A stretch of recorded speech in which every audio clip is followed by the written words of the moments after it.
धनाच्या तर पाठीमागे एवढे लोक लागलेत सध्या की सख्खे नातं सुद्धा कळना आणि भाऊ सुद्धा भावाचा जीव घ्यायला तयार व्हायला लागलेत हे कलियुगामध्ये। पाटाभर जमिनीसाठी सख्खा भाऊ सख्ख्या भावाच्या डोक्यात धोंडा टाकतोय।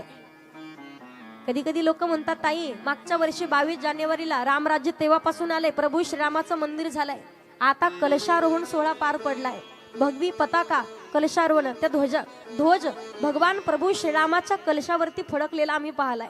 आम्ही भाग्यवान आहोत, रामराज्य आलंय। खरं तर सांगेल अजून रामराज्य आलंच नाही। रामराज्य त्या दिवशी येईल ज्या दिवशी सख्या भावा भावांच्या मधला वाद मिटला जाईल। आज कित्येक भाऊ बंद आहेत, पाटाभर जमिनीसाठी भावाच्या वरती केस टाकतात। नाशिक भागातली घटना आहे 2-3 महिन्यापूर्वीची। 1 एकर जमिनीसाठी स्वतःच्या सख्या भावानं सख्या भावाला जनावरांसारखं मारलेला व्हिडिओ टाकला लोकांनी। लोक कान भरून देण्याचं काम करतात। प्रश्न हा पडतो रामराज्य गेलं कुठं? आज तर प्रभू श्रीराम 14 वर्षाच्या वनवासाकरिता निघाले आणि सावत्र भावाकरिता 14 वर्ष भरतानं सुद्धा भगवी वस्त्र परिधान करून तप केलंय। प्रभू श्रीराम वनवासाला गेले तर स्वतःच्या आईचा त्याग केला। दृष्ट आहेस तू, पापिनी आहेस, आयुष्यात परत कधी तुला आई म्हणणार नाही। अजून सुद्धा काही नाव सुद्धा कोणी लोक ठेवत नाहीयेत का? प्रभू श्रीराम सावत्र भावाकरिता, सावत्र भावाचा जीव तुटल्या जायचा, सावत्र भावाकरिता सावत्र भावानं रडावं। रामराज्याभिषेक सोहळा पार पडणार आहे। सिंहासनावरती प्रभू रामचंद्र लक्ष्मणजी सीतामैया बसलेले आहेत। हनुमंतराय सगळे माणसं पाहिलेत, कौशल्या काही सुमित्रा सगळ्या जणी आहेत, पण त्या ठिकाणी भरत मात्र कुठे दिसत नाही। आजूबाजूला पाहिलं, माणसानं हक्काचं पद कोणाचं घेऊ नये, भरत कुठे दिसत नाही म्हणून हनुमंतरायनं आजूबाजूला पाहिलं तर सिंहासनाच्या पाठीमागे गुडघ्यामध्ये मुंडकं घालून ओक्साबोक्सी रडताना पाहिलं। भरत दादा रडायला काय झालंय?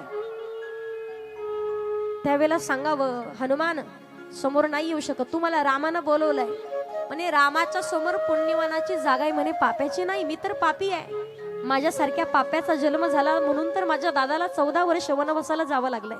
या पाप्याचा जन्म झाला म्हणून तर माझ्या वडिलांचा मृत्यू झालाय, अयोध्येवरती दुःखाचा डोंगर कोसळला आणि आमच्या 3 माता विधवा झाल्या आहेत फक्त या पाप्याचा जन्म झाला म्हणून। ऐश्वर्यामध्ये राहणारी माझी भाभी, तिला सुद्धा काटेकुट्यानं रानावनाचं फिरावं लागलंय। माझा जन्म नसता तर एवढी घटना घडली नसती। हनुमान रामाच्या समोर पुण्यवानाची जागा आहे, पाप्याची नाही। हनुमंतराय रडत आले आणि रडत येऊन सांगतात मालक सगळ्या माणसं आहेत तिथे पण तुम्ही महत्वाच्या माणसाला विसरलात म्हणे। कोण? भरत कुठे आहे? बोला त्याला समोर येत नाही म्हणे। रामाच्या समोर पुण्यवानाची जागा आहे म्हणे, पाप्याची नाही, येत नाही समोर।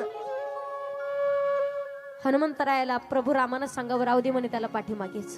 मालक तुम्हाला शोभलं नाहीये, आयुष्यभर पावला पावलावरती तुमची वाट त्यांनी पाहिली, 14 वर्ष तुमच्या चरण पादुकेची सेवा केली, सिंहासनावरती स्वतः नाही बसले पण तुमच्या चरणाची सेवा त्यांनी केली। पण आज तुम्ही म्हणता तिकडेच पाठीमागे राहू दे। प्रभू रामचंद्र विचारतात हनुमान भरतानं काय केलंय म्हणे? तुमच्या डोक्यावरती छत्र धरलंय। त्यावेळेला सांगू लागलेत प्रभू रामचंद्र सांगतात हनुमान अरे त्याला छत्रच धरू दे, कारण आज या जगामध्ये कलियुगामध्ये या रामाला जर किंमत कुणामुळे असेल तर माझ्या भावाचं भरताचं छत्र या रामाच्या डोक्यावर आहे म्हणून तर अयोध्येत रामाला किंमत आहे, नाहीतर अयोध्येत सुद्धा रामाला किंमत राहिली नसती। हे भावा भावांच्या मधलं प्रेम आहे। ज्या दिवशी भावा भावांच्या मधला वाद मिटून जाईल, लोकांनी किती एकमेकांच्या बद्दल अपशब्द द्वेष मनात घालण्याचं काम करू द्या पण एकमेकांच्या वरचा कधीच विश्वास तुटणार नाही। असं घट्ट नातं ज्या दिवशी तयार होईल ना त्या दिवशी समजावा की आता रामराज्य आलेलं आहे। कित्येक भाऊबंद पाहिले तुम्ही की आजोबाचा सुद्धा परिवार एकत्रितच होता, मुलांचा सुद्धा परिवार एकत्रितच आहे आणि नातवांचा सुद्धा परिवार एकत्रित आहे। एक ताकदीनं एक बळानं माणूस कुठलंही काम करू शकतो, तसा एकटा माणूस नाही करू शकत। एखाद्याला जर मारायचं असेल एकेका बोटानं नाही मारू शकत आपण, 5 बोट एकत्रित येऊन त्याचा मुठ्ठा मारावा लागतो तेव्हा समोरच्याला आपण मारू शकतो।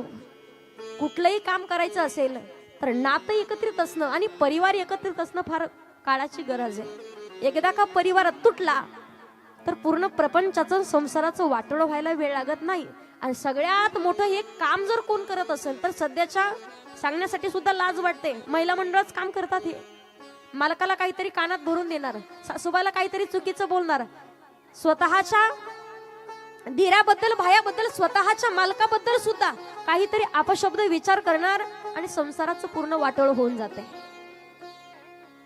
माझे हात जोडून विनंती असेल, आपला परिवार कसा तुटल्या जाणार नाही याची काळजी प्रत्येकाने घेतली पाहिजे. मी आल्यापासून नाही 7 वर्षापासून एका गोष्टीचं मी आयुष्यभर कधी कौतुक करलच पहा, आणि तीच इच्छा आहे. गोपाल कृष्णाला सुद्धा तीच प्रार्थना आहे की हा परिवार कधी तुटल्या जाऊ नये. बाकीच्यांचा माझा परिचय नाहीये, पण आल्यापासून मी नानांचा परिवार पाहते. काम सगळ्याचे वाटून दिलेले आहेत, पण नानीला आणि नानाला विचारल्याशिवाय कुठलं काम पार पडत नाही. मुलं सुद्धा एखादी गोष्ट जर घडली तर आपुलकीनं फोन करून सांगतात की असं असं घडलंय. त्यांनी तेवढं वजन टिकून ठेवलंय आणि विशेषतः कधीच कोणाचे विचार मात्र दुभंगले जाऊ दिले नाही. नानाला सकाळी बोलता बोलता सहज म्हटलं काय तुम्हाला आता काम करतात तोपर्यंत आहेत म्हटलं सगळे सांभाळते तुम्हाला, पण एकदा काम करायचे बंद झाले तर तुम्हाला माझ्याकडे यावं लागेल. नाना हसून बोलले मला, म्हणे ताई आज जरी काम करायचं सोडून दिलं तरी सुद्धा सोनं आणि लेक एवढे चांगले की कधीच घराच्या बाहेर काढू शकत नाही, आणि अर्धी भाकरी आणि एक भाकरी आनंदानं आणून जागेवर खाण्याकरिता देतील, एवढं कमवून ठेवलं म्हणे. सगळी नातं एकत्रित असणं काळाची गरज आहे. हेच तर शिकायचं आहे आपण. रामकथा, भागवत कथा, देवी भागवत कथा म्हणजे तरी काय असतं. आज कलियुगामध्ये माणसानं परिवारात, प्रपंचात, संसारात जगावं कसं आणि नाती कशी जपून ठेवावीत या गोष्टीकडे लक्ष द्यायचंय. मला सांगण्याचं तात्पर्य आहे, दुसऱ्याच्या हक्काचं पद माणसानं कधी घेऊ नये, दुसऱ्याच्या हक्काची प्रॉपर्टी माणसानं कधी घेऊ नये, दुसऱ्याच्या हक्काचं अन्न माणसानं कधी घेऊ नये, दुसऱ्याच्या हक्काचं नाव कधी माणसानं घेऊ नये, दुसऱ्याच्या हक्काची जमीन माणसानं कधी घेऊ नये. कधीच कोणाच्या हक्काची वस्तू कोणतीच घ्यायची नाही, कारण त्या गोष्टीला सांगितलंय फक्त गोपाल कृष्णाच्या हक्काचे चणे खाल्लेले होते. फक्त मुठभर चणे खाल्ले तर 18 विश्व दारिद्र्य भोगावं लागलंय. आपण तर काय काय खायचे राहतो. तुम्ही ठरवा आपल्याला भोगण्यासाठी काय येईल. केले कर्म झाले त्याची भोग आले, उपजले मेले ऐसे किती. एक ना एक दिवस कर्म चुकवावं लागतं. सुदाम देवाचं लग्न झाल्यावर संतान झाल्याच्या नंतर त्यांना 18 विश्व दारिद्र्य भोगावं लागलंय.